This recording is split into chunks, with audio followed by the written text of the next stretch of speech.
Magandang buhay! Dumaan nga po pala kami ng Ilocos Sur nung kami ay nanggaling ng Ilocos Norte. At syempre, ano pa nga ba ang sikat dito kundi itong Calle Crisologo ng Vegan. Buhay na buhay nga ang nightlife dito at malayang nag-iinuman ang mga namamasyal dito habang may tumutugtog na banda. Medyo gabi na nga nang kami ay dumating dito kung kaya't ang pakay talaga namin dito ay maghahanap ng makakainan ng hapunan. Konting pa-picture lang at bumalik na nga din kami doon sa transient na aming tinutuluyan. Makakahanap ka pa din naman dito ng murang transient house at meron na rin namang aircon. Kinabukasan nga ay bumalik ulit kami sa Calle Crisologo para nga makahanap din ng makakainan at matikman ang kanilang pagkain doon kagaya ng empanada. Ganon din po ay namili din kami ng mga kaunting ipapasalubong. At pag nandito na nga kayo sa Vegan ay wag na wag niyong papalagpasin ang pagpunta sa Baluarte Zoological Park. Ito po pala ay pag-aari ng isang former politician at isang businessman na si Chavit Singson. Ang entrance fee pala dito ay 150 pesos kung kayo ay maglalakad lang.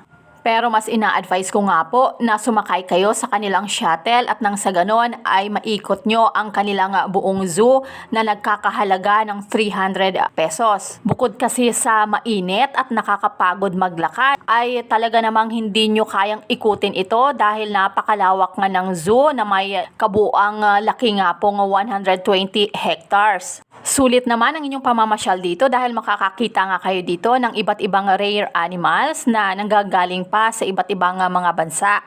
Tara at ikutin na natin ito.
Ang pinaka na-enjoy pala namin dito ay ang kanilang safari gallery at bago nga po pumasok doon ay makikita nyo ang kanilang white lion.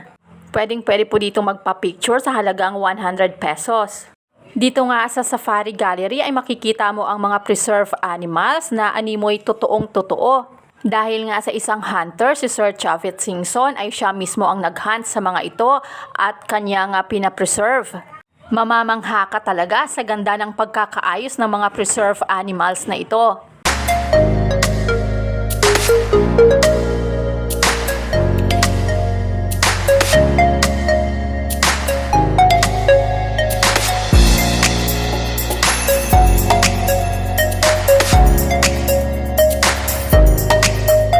Yun lamang po hanggang sa susunod na Unthrift series. Keep safe and God bless!